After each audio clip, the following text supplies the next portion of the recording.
오늘은 예수님께서 밀고 들어오신다. 예수님께서 밀고 들어오신다 하는 제목으로 하나님의 말씀을 증거하겠습니다.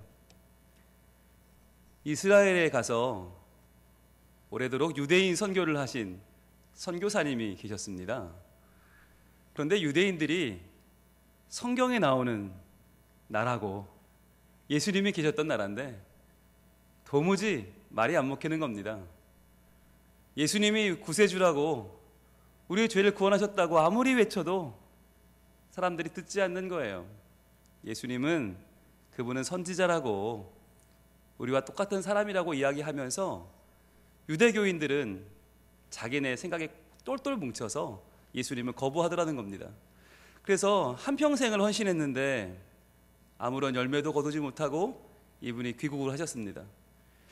선교를 그만둬야 되나 고민하던 차에 오지에서 평생을 헌신하다가 은퇴하신 선교사님 한 분을 만났어요. 그분과 이런저런 이야기를 나누다가 이 이스라엘 선교사님이 그런 말을 했답니다. 선배님, 제가요 한평생 선교했는데 남은 것이 없습니다. 한 게 없습니다. 그래서 그 선배님이 그랬대요. 왜 한 게 없습니까? 선교사님 잘 한번 돌아보세요. 깨달은 게 있을 겁니다. 하나님 주신 게 있을 겁니다. 잘 한번 생각해 보세요. 그랬더니 그분이 그런 말을 합니다. 제가요 유대인들 변화시키는 게 제 선교인 줄 알았는데 한평생 선교를 마치고 드는 생각은 하나님은 나를 변화시키려고 하셨구나 라는 거예요. 내가 누구를 변화시키는 것이 아니라 내가 변화되어서 하나님 앞에 서기를 바라셨던 것은 아닐까. 선교라고 하는 것이 내가 하는 게 아니라 하나님이 친히 하시는데 저는 한평생을 제가 하려고 노력하다 보니까 오히려 길이 막히고 아무도 변화되지 않았던 것 같습니다. 제가 변화되어야 될 것 같습니다 라고 했다는 거예요. 그랬더니 그 선배님이 은퇴하신 선교사님이 껄껄껄 웃으시면서 다행입니다 그러더라는 거예요. 다행입니다. 한평생을 살아도 한평생을 사역해도 그걸 모르고 죽는 사람이 많은데 선교사님 지금이라도 깨달았다니 주님이 은혜를 주셨네요 그러더라는 거예요. 은혜를 주셨네요.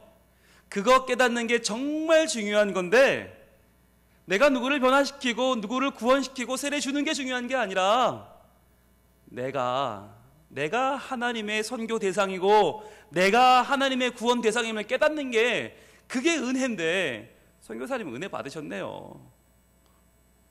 열매 맺었네요. 수고하셨네요 라고 말씀하시더라는 거예요. 그러면서 그분이 이런 말씀하십니다. 제가요 평생 선교하고 사역하면서 깨달은 게 하나 있는데 무엇보다 중요한 거니까 잘 기억해 보실래요? 그랬더니 그 후배 선교사님이 말씀해 주시면 제가 적어놓고 제가 매일매일 되시겠습니다. 그게 뭡니까? 그랬더니 그러더라는 거예요. 사람이 은혜가 떨어지면 짐승이 되더라고요. 사람이 은혜가 메마르면 짐승이 됩니다. 사람이 어떤 학교 나왔나, 무슨 일을 했나, 얼마나 오랫동안 얼마나 높은 자리에서 얼마나 많은 사람들을 만난다가 중요한 게 아니라 그 사람 안에 은혜가 사라지니까 짐승이 되더라고요. 얼마나 오래 사역했냐는 중요하지 않습니다. 얼마나 많은 사람을 변화시키고 얼마나 많은 교회를 세웠나는 중요하지 않습니다. 그 마음속에 은혜가 있으면 사람이고 은혜가 떨어지면 짐승입니다 라고 했다는 거예요. 여러분 어때요? 이야기 들으시면 동의가 되십니까? 에이 좀 심하다 이런 생각 안 드세요? 어떻게 사람이 짐승과 똑같이 됩니까? 은혜가 떨어지면 사람이 짐승이라니요? 에이 너무 심하십니다 라고 생각하십니까? 그런데요 이 말씀은 굉장히 성경적인 말씀입니다. 성경이 증언하고 있어요. 우리 한번 볼까요? 창세기 2장으로 한번 가봅니다. 창세기 2장 19절 말씀 한번 볼까요? 성경 제일 앞쪽에 있어요. 자, 창세기 2장 19절에 뭐라고 말씀하시냐면 여호와 하나님이 흙으로 각종 들짐승과 공중의 각종 새를 지으시고 그랬어요. 자, 여러분 짐승 뭘로 지었어요? 흙으로 지었어요. 사람하고 똑같아요. 사람이나 짐승이나 원재료는 똑같아요. 자, 그런데 하나님이 흙으로 들짐승 짓고 공중의 각종 새를 지으신 다음에 어떻게 했어요? 그 다음에 한 게 없어요. 아담이 무엇라고 부르나 보시려고 그것들을 그에게 이끌어 가셨어요. 흙으로 지으셨다. 끝이에요. 그런데 사람은 어떻게 지으셨나? 조금 더 앞에 보면 2장 7절에 나옵니다. 자, 창세기 2장 7절에 뭐라고 기록되어 있나? 이렇게 기록되어 있습니다. 우리 함께 큰 소리로 한번 읽어볼게요. 시작. 여호와 하나님이 땅의 흙으로 사람을 지으시고. 자, 여기까지 똑같아요. 자, 그런데 거기서 하나가 더 있어요. 뭐죠? 생기를 그 코에 불어 넣으시니 사람이 생령이 되니라. 아멘. 여러분, 이겁니다. 사람이나 짐승이나 원재료는 흙이에요. 똑같아요. 땅에서 났어요. 우리는 땅의 존재입니다. 피조물이에요. 그런데 사람이 짐승과 다른 게 뭐냐? 하나님의 호흡, 하나님의 생기가 들어왔다는 거예요. 그래서 우리는요, 그냥 사는 게 아니고요, 하나님의 기운으로 살아요. 내가 학교 좋은 데 나오고 내가 돈 많이 벌고 내가 높이 올라와서 의미 있는 게 아니고요, 하나님이 나에게 그 호흡을 주셨기 때문에 그 호흡이 나를 오늘도 살게 하고 내가 오늘도 살아있는 힘과 에너지는 오직 하나님의 능력이라는 거예요. 그걸 한마디로 말하면 뭐예요? 그게 은혜입니다. 은혜. 그래서 내가 했다, 내가 이만큼 성공했으니까 나를 대우해 달라 말하는 건요, 죄송합니다, 짐승이나 똑같다는 거예요. 내가 이만큼 했으니까 내가 이만큼은 돼야 돼, 이만큼 대우받아야 돼, 거기까지는 짐승과 다를 바가 없는데, 그러면 사람은 뭐가 다른가?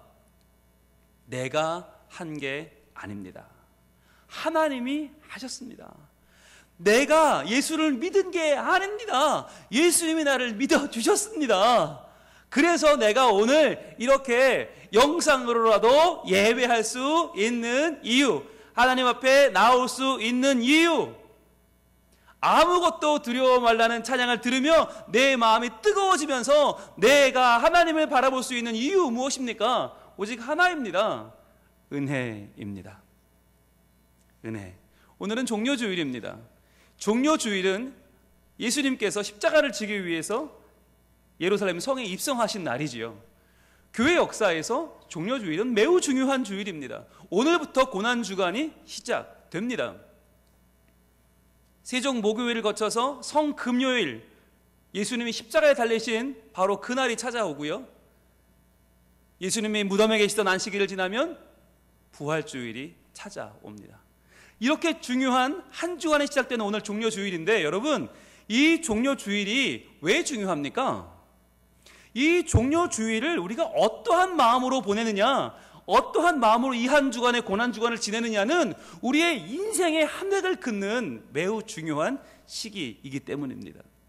과연 내가 이 고난주간에, 이 종료주일에 부활절을 맞이하는 이 한 주간 동안을 내가 뭔가 했으니까, 내가 뭔가 지금까지 해왔으니까, 내가 뭔가 이뤘으니까 라고 말할 것이냐, 아니면 예수님이 나에게 밀고 들어오시는, 그야말로 나는 한 게 없지만, 나는 준비한 게 없지만, 나는 예비한 게 없지만 나에게 밀고 들어오셔서 나를 가득 채우시고 나를 변화시키시고 나를 살리시는 그 은혜를 경험하는 한 주를 보내느냐 하는 것은 우리 인생에 아주 소중한 차이가 될 것입니다. 그래서요, 여러분, 이 고난주간을 보낼 때, 오늘 종료주간을 시작하면서 우리는 하나님의 생기를 얻어야 해요. 이 하나님의 생기가 바로 나를 살리는 은혜거든요. 요즘 너무 힘들고 너무 괴롭고 되는 일도 없고 앞도 보이지 않고 모든 것이 희미해지는 이때에 우리를 밀고 들어오시는, 우리의 삶 가운데로 저벅저벅 걸어 들어오시는 바로 그분, 무지한 우리를, 부족한 우리를 새롭게 하나님 앞에 세우시면서 밀고 들어오시는 예수 그리스도, 그분을 만나는 날이 바로 오늘 예수님이 입성하신 종료주일입니다. 자, 그런데요, 지금까지는 문제가 없었습니다. 문제가 없었어요. 적어도 작년까지는, 작년 종료주일까지, 고난주간까지 아무 문제가 없었어요. 이 주간을 어떻게 보낼지 고민할 이유가 없었어요. 왜요? 교회 오면 됐거든요. 교회에서 다 해줬어요. 목사님들이 준비 다 해주고요. 교회에서 장로님들이, 집사님들이 준비 다 해서 뭐 완벽하게 해줬었어요. 그래서 우리가 고민할 게 없었어요. 한번 볼까요? 보여주세요. 우리가 매년 이맘때가 되면요, 신앙 부흥회를 했어요. 이맘때 되면 그래, 내가 고난주간 종료주일 부흥회 정말 새로운 믿음으로 다짐해야지. 작년에는요, 허원구 총장님, 부산장신대 총장님 오셔서 정말 열어주소서 믿음을 정말 우리에게 정말 끌어오르게 했어요. 그래서 참 귀한 시간을 가졌죠. 정말 귀한 목사님 오셔서 그래, 우리가 하나님 앞에 나를 돌아보고 내 신앙을 점검해야지 했단 말이죠. 그리고 또 뭐 했어요? 작년 바로 이날, 종료주일날 제가 대장장이 옷을 입고 망치 듣고 이 자리에 섰잖아요. 그래가지고 녹슨 세 개의 못, 예수님의 손을 박은 그 녹슨 세 개의 못이 제가 만든 겁니다. 제가 만든 제 욕심에 팔아넘긴 그 녹슨 세 개의 못이 예수님을 저렇게 못 받게 했네요 하면서 바로 우리의 죄와 우리의 허물이 그분을 못 박았노라고 고백했던 바로 그 자리가 1년 전 이날이었어요. 그러니까 우리는 그냥 앉아서 그냥 은혜 받고 앉아서 그냥 그랬구나 하면 됐었어요. 거기다가 바로 작년 이날 칸타타 했었거든요. 우리 가나안 찬양대와 길르앗 찬양대가 함께 마음을 모아서 하나님을 얼마나 기쁘게 찬양했는지, 예수님의 고난과 순환 그리고 십자가를 부활까지 이 귀한 찬양을 해주는데 너무나 귀했어요. 그래서 그냥 앉아만 있으면 자동으로 은혜를 받았어요. 그러면서 예수님 십자가, 그러면서 정말 너무너무 좋다. 우리가 할 게 없었어요. 예배만 드리면 됐어요. 교회만 앉아있으면 저절로 은혜는 우리를 찾아왔어요. 그리고 또 신앙의 결단을 하는 세례식, 입교식이 있었잖아요. 어렸을 때 부모님 신앙으로 유아세례를 받았지만 이제 나이가 되어 내가 신앙을 고백하는 우리 시은이와 정원이가 있었고, 또 우리 두 분 하나님께서 새롭게 믿음을 주셔서 결단하고 나아가는 우리 김용훈 성도님, 손윤혜 성도님이 세례를 받은 날이 바로 작년 바로 이날입니다. 오늘입니다. 그러면서 얼마나 이날 다들 축하해 주시고 얼마나 다들 선물을 주고받고 진짜 축제였어요. 축제. 환영한다고, 잘했다고 그랬던 이유가 있었죠. 이 시은이 같은 경우는요, 입교했는데 할머니 할아버지가 그렇게 사랑하는 예수님, 그 하나님의 은혜를 아버지 어머니가 받고, 또 그 어머니 아버지가 믿은 하나님을 내가 믿고 내가 예수님을 구주로 고백하고 이제는 대를 이어서 그 믿음 안에 은혜 안에 살게 된 것이 너무나 감사해서 이날 고백을 했었고요. 또 우리 김용훈 성도님은 사랑하는 어린 딸 소연이가 그렇게 기도했던 아빠의 교회에 나오는 것, 우리 신윤화 집사님 아내분이 그렇게 사모하며 눈물로 기도했던 남편의 영혼이 하나님 안에 사로잡힌 것이 얼마나 감사했는지, 그 자녀와 아내를 보는 것만도 감사해서 우리 김용훈 성도님이 참 귀한 간증을 했던 바로 그날이 이날이었단 말이죠. 그러니까 우리는요, 가만히 보면서 그래 맞아, 나도 저랬어, 나도 예수님 처음 믿을 때 저렇게 정말 눈물겨웠지 하면서 진짜 우리가 은혜로운 시간을 보냈어요. 그러면서 네 분을 통해서 우리가 우리의 신앙을 돌아보는 시간, 감사한 시간을 충분히 보냈었죠. 그리고는요, 고난주간 일주일 동안 고난주간 특별 새벽 기도회를 우리가 했잖아요. 말씀으로 부장하고 말씀은 되새기고, 그러면서 금요일에는 우리가 처음으로 지금까지 못하던 특별한 기도회 시간을 가졌잖아요.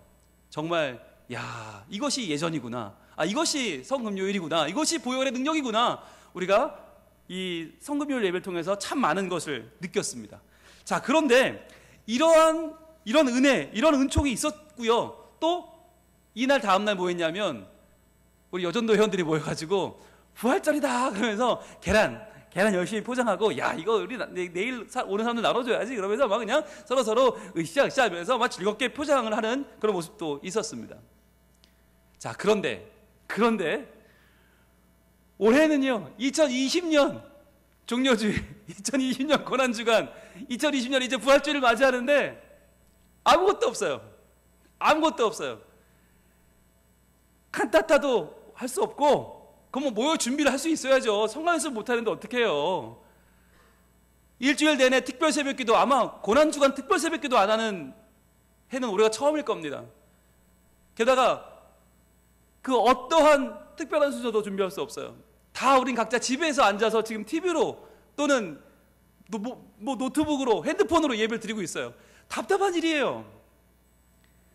너무너무 저희는 마음이 안타까워서 할 수만 있으면 저 하나님 죄송한데요, 종료주일 좀 연기하면 안 될까요? 하나님 한 2달만 미뤄주시면 안 될까요? 아니 우리가 한 달만 좀 미뤄주시면 뭐라도 할 수 있을 것 같아요. 이런 마음이에요.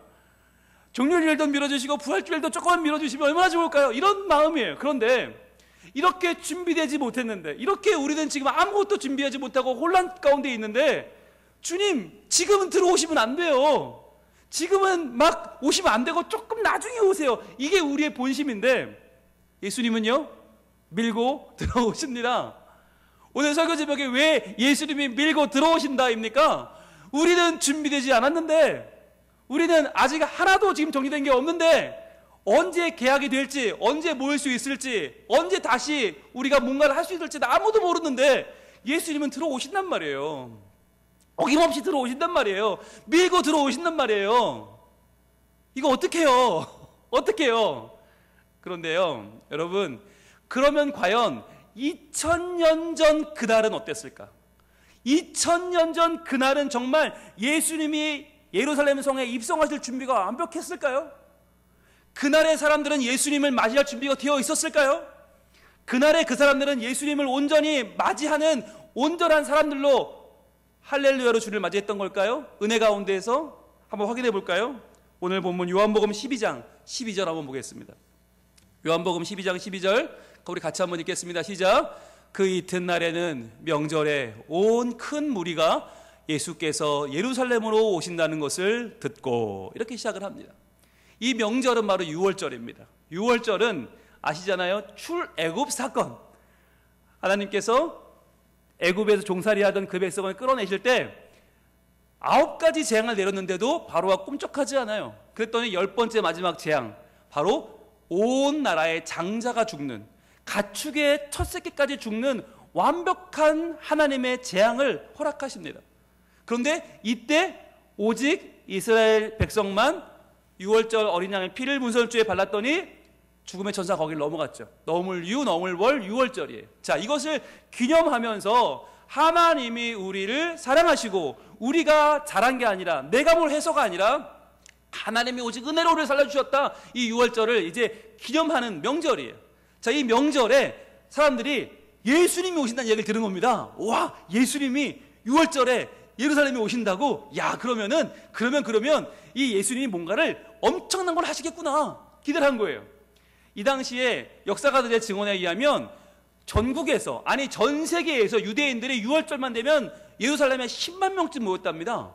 10만 명이면 엄청난 거예요. 여러분 예루살렘 가보시면 그 동네가 그렇게 넓지 않아요. 거기에 10만 명이 와글와글 했다. 아마 심지에 불만 탁 붙이면 멍 터질 만큼 시끌벅적한 뜨거운 준비는 다 됐습니다. 자, 그들이 예수님 오신 날을 듣고 어떻게 했어요? 13절에 이렇게 말씀합니다. 종려나무를 가지고 맞으러 나가 외치되 호산나 찬송하리로다, 주의 이름으로 오시는 이 곧 이스라엘의 왕이시여 하더라. 예수님을 맞이했어요. 그래서 종려나무 가지를 흔들었기 때문에 오늘이 무슨 주일이에요? 종려주일이에요. 그런데 중요한 거, 종려나무 가지를 흔들었다는 것이 과연 그들이 준비되었다는 의미일까요? 아니면 도리어 준비되지 않았다는 의미일까요? 우리가 종려나무 가지를 잘 모르면 이게 그냥 뭐 제일 흔들기 좋은 거 들고 와서 흔들었겠지 할 수 있어요. 그런데 종려나무 가지는요 의미가 있어요. 이 당시 모든 절기마다 상징물이 있는데 이 종려나무 가지는 사실 6월절의 상징이 아닙니다. 종려나무 가지는 추막절의 상징입니다. 그렇다면 유대인들이 왜 종려나무 가지를 흔들었을까? 지금 6월절인데 어울리지 않는 걸 왜 흔들었을까? 실은요, 예수님이 태어나기 전에 약 BC 167년경에 이스라엘 백성들은 대대로 계속해서 제국에 눌림받다가 잠깐 독립을 누린 적이 있어요. 잠깐, 아주 잠깐. 그러니까 아수르부터 시작해서 바벨론 제국에 눌리고 바사 제국에 눌리고 헬라 제국에 눌리다가 정말 너무너무 괴로움을 당하다가 잠깐 마카비라고 하는 마카비 혁명이 일어나서 그 당시 성전에 들어와서 돼지피 뿌리고 함부로 더럽히던 헬라 제국을 잠깐 물리친 적이 있어요. 그때 이스라엘이 독립을 누렸는데 그것이 얼마나 기뻤는지 하누카라고 해서 수전절이라는 이름으로 그 마카비 혁명의 시기를 이스라엘 백성들은 나라의 국경으로 지금도 지키고 있습니다. 그런데 그 마카비 가문의 상징물이 뭐냐? 종려나무 가진 거예요. 그래서 마카비 가문 그러면 종려나무 그러면 마카비. 즉 이스라엘 백성들은 지금 예수님이 입성하시는데 그를 누구로 맞이하는 겁니까? 마카비로 맞이하는 거예요. 우리에게 독립을 줄, 우리에게 모든 제국을 이기고 우리가 군사적으로 정치적으로 잠깐이라도 독립을 가져올 마카비여 어서 오시옵소서 하면서 흔들어대는 거예요. 그러면서 호산나, 무슨 뜻이냐? Save us now. 지금 당장 우리를 구원하소서라고 하는 거죠. 능력이 있잖아요. 힘이 있잖아요. 5천 명을 먹이는 사람, 죽은 사람도 살리고 병도 고치고 능력이 있는 예수 그리스도시여, 풍랑을 잠잠케 하시는 예수여, 무리를 걷는 예수여, 우리를 구원하라 라고 하면서 제2의 마카비로 예수님을 맞이하고 있는 것입니다. 그러면서 뭐라고 해요? 이스라엘의 왕이여. 이거 반란이에요. 이거 반란이에요. 지금 이스라엘의 왕 헤롯 가문이 있고 총독이 있는데, 그리고 로마에는 황제가 있는데 이스라엘의 왕이 예수라고요? 이거 반란이에요. 지금 그들은 예수님을 오해하고 있어요. 예수님을 착각하고 있어요. 맞이할 준비가 하나도 되지 않았어요. 자, 그래서 예수님은 어떻게 합니까? 14절에 이렇게 예수님 하십니다. 14절, 예수는 한 어린 나귀를 보고 다시니 그랬습니다. 나 아니에요. 나 마카비 아니에요. 나 당신들이 원하는 그런 대단한 사람 아니에요 라고 하는 거죠. 멋진 말도 아니고 사람들이 끄는 마차도 아니고 가마도 아니고 너무너무 초라한 나귀를 타셨어요. 여러분, 이게 무슨 모양이냐면, 혹시 여러분 길거리에서 애들이 타는 뭐 이렇게 타고 노는 조그만 말 장난감 같은 거 있잖아요. 예수님 그걸 타고 들어오시는 거예요. 지금 어울리지도 않게 말이죠. 우스꽝스러운 모습인 거예요. 왜? 나는 너희들이 원하는 힘으로 때려 눕히는 왕 아니라는 거죠. 나는 사람들이 말하는 내가 얼마나 강한데, 내가 얼마나 센데, 내가 얼마나 부자인데, 내가 얼마나 권력이 있는데 너희들 나 앞에서 까불지 마, 다 내 앞에서 빨리 무릎 꿇어, 이런 왕이 아니라는 거예요. 예수님은 약함의 왕이세요. 예수님은 가난함의 왕이세요. 예수님은 우리가 기대하는 것과는 전혀 다른 분이세요.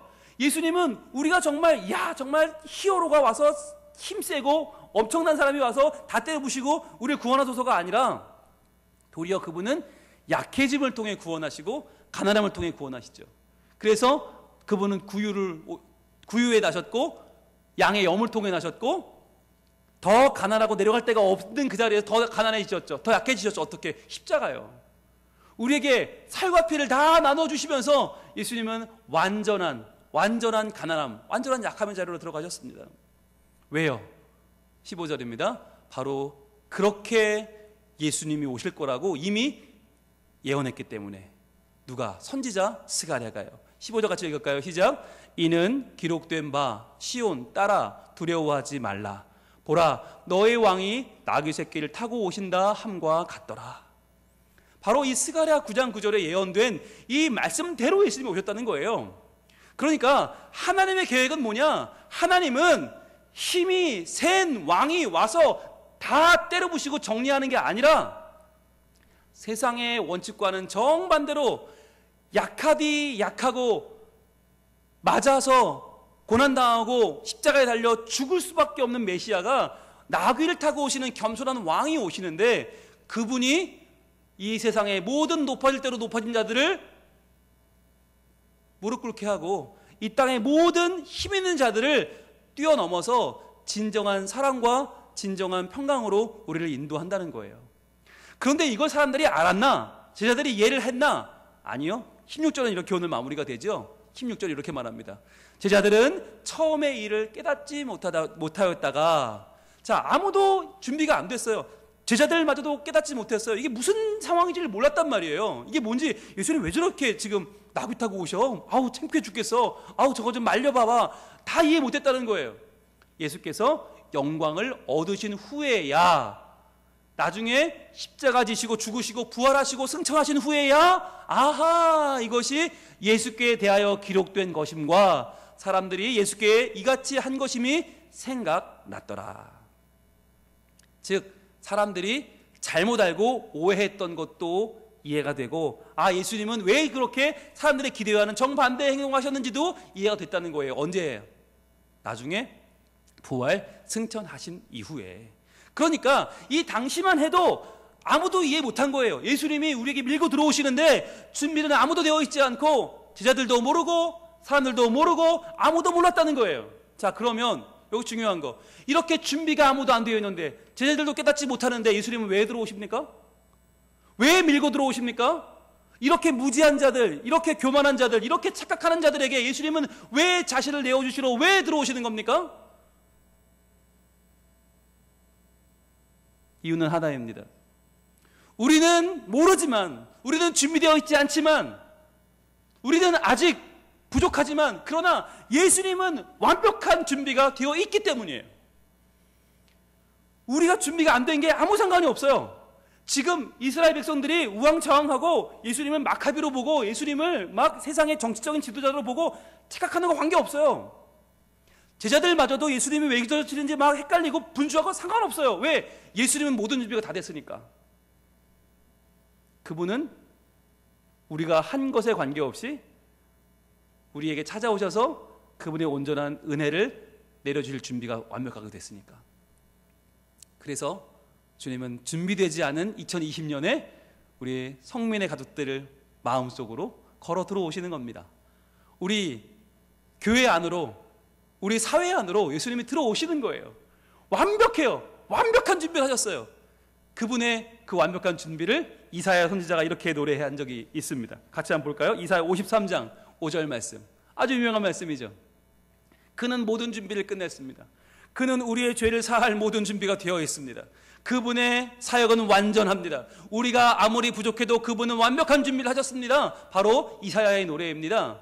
우리 함께 같이 이사야 53장 5절 말씀 같이 읽겠습니다. 시작. 그가 찔림은 우리의 허물 때문이요, 그가 상함은 우리의 죄악 때문이라. 그가 징계를 받음으로 우리는 평화를 누리고 그가 채찍에 맞음으로 우리는 나음을 받았도다. 여러분, 이것이 이 한 주간을 맞이하는 우리의 완벽한 준비가 아닙니까? 다른 뭐가 필요합니까? 고난주간 특별 새벽 기도를 해야 고난주간입니까? 칸타타를 해야 부활주일이 찾아오는 겁니까? 성금요일 기도회를 꼭 해야 되고 계란을 꼭 사서 까먹어야 부활절이 됩니까? 아니요. 우리는 준비가 아무것도 없지만, 이 땅에 우리는 준비를 할 수 없어 가슴을 치지만, 그러나 하늘의 준비는 완벽해요. 우리의 허물 완벽하게 해결할 수 있는 방법은 바로 예수님이 찔리시는 것입니다. 우리의 죄악을 위해서 예수님은 상함을 당하셨습니다. 우리가 평화를 얻기 위해서 그는 징계를 받으셨고, 우리가 나음을 얻기 위해서 그가 채찍에 맞으셨습니다. 우리가 준비를 잘해서 은혜를 받는 게 아니고요, 우리가 완벽한 준비를 했기 때문에 구원받는 게 아니고요, 예수께서 우리의 모든 허물과 죄악을 감당하시고 우리의 모든 징계와 우리의 모든 나음을 해결할 만큼 완전한 하나님의 아들 독생자 예수 그리스도이시기에 그분의 고난은 우리에게 유효한 것입니다. 다시 한번 우리에게 밀고 들어오시는 예수님을 어떻게 우리는 맞이해야 할까? 2000년의 시간이 지나 우리에게 걸어오시는 예수님을 우리 어떻게 맞이해야 될까? 행사가 아닙니다. 모임이 아닙니다. 칸타타가 아니고요, 그 밖에 다른 인간적인 이벤트들이 아닙니다. 정말 중요한 건 진짜 그분이 나를 위해 준비하신 것, 나의 모든 허물과 죄악을 담당하시고 내가 받을 징계와 내가 받을 나음을 온전히 책임지신, 내가 맞아야 되는데, 내가 고통받아야 되는데, 내가 죽어야 되는데 내 대신 죽으신 그분의 놀라운 은혜를 그분의 놀라운 공적을 우리가 알고 찬양하는 것입니다. 여러분, 오늘 이 본문을요 한번 바꿔서 읽기 원하는데, 우리는 우리라고 말하면 참 우린 잘 숨어요. 우리라고 말하면 내가 아닌 것처럼, 우리의 허물 그러면 내가 아닌 것 같아. 우리의 죄악 그러면 내가 아닌 것 같고, 우리가 평화를 누렸다 그러면 별로 못 누려요. 우리가 나음 받았다 그러면 우리는 안 받은 것 같아. 그래서 우리라는 부분에 우리의 이름을 한번 넣어보겠습니다. 자, 우리라고 하는 이 부분마다 땡땡땡이라고 되어 있죠. 거기에 자기 이름을 넣어보는 거예요. 자기 이름을 넣어서 저는 홍용희로 하겠습니다. 여러분은 각자의 이름을 넣어서 한번 읽어볼 텐데, 여러분 이걸 읽으면서 무엇을 깨달으면 좋을까요? 내가 준비한 게 아니에요. 나는 준비가 안 됐어요. 그런데 그분은 준비가 됐어요. 그분은 완전한 준비가 되셨어요. 그분은 우리의 모두의 죄악과 허물을 담당할 준비가 되셨어요. 자, 우리 자기 이름을 넣어서 한번 읽어보겠습니다. 시작. 그가 찔림은 옥룡이의 허물 때문이요, 그가 상함은 옥룡이의 죄악 때문이라. 그가 징계를 받음으로 옥룡이는 평화를 누리고, 그가 채찍에 맞음으로 옥룡이는 나음을 받았도다. 여러분 아멘이십니까? 우리가 한 번 더 읽을게요. 한 번 더. 가정에 계신 여러분 자기 이름을 부르면서 가슴에 손을 얹어도 좋겠습니다. 자신의 이름을 다시 한번 읽습니다. 시작. 그가 찔림은 옥룡이의 허물 때문이요, 그가 상함은 옥룡이의 죄악 때문이라. 그가 징계를 받음으로 옥룡이는 평화를 누리고, 그가 채찍에 맞음으로 옥룡이는 나음을 받았도다. 아멘. 여러분, 모든 권능이 그분께 있습니다. 모든 권세가 그분께 있습니다. 모든 능력과 모든 권세가 그분께 있습니다. 우리의 모든 죄악을 치유하고도 남을 만큼 어마어마한 능력과 권세를 가진 그분. 그런데 그분이 우리를 위해 죽으셨어요. 우리를 위해 십자가를 지시고 바로 나를 위해서 자신을 내어주셨습니다. 세상이 측량할 수 없는 지혜로 모든 만물을 창조하신 창조주께서 피조물인 우리를 살리기 위해 죽으셨습니다. 십자가 고통당하시고 버림받고 외면당하신 예수 그리스도, 짓밟힌 장미꽃처럼 나를 위해 죽으신 나의 주 예수 그리스도. 이번 한 주간 우리가 그분을 묵상하기를 원합니다. 아무 준비는 되지 않았지만 우리에게 밀고 들어오시는 그 예수님께서 우리에게 말씀합니다. 은혜를 받으라고, 은혜를 붙잡으라고, 은혜 외에는 없다고. 우리의 생각과 우리의 준비와 우리의 공로가 아니라 우리에게 밀고 들어오시는 예수 그리스도, 그분의 치유가 이 시간 우리의 가정마다, 우리의 영혼마다 넘치기를 소원합니다. 오직 한 분, 나를 살리는 분, 나를 고치시는 분, 예수 그리스도. 그분의 이름을 함께 노래하면서 우리가 그분을 우리 마음속에 모시며 나아갑시다. 예수님은 지금도 밀고 들어오십니다. 찬양하겠습니다.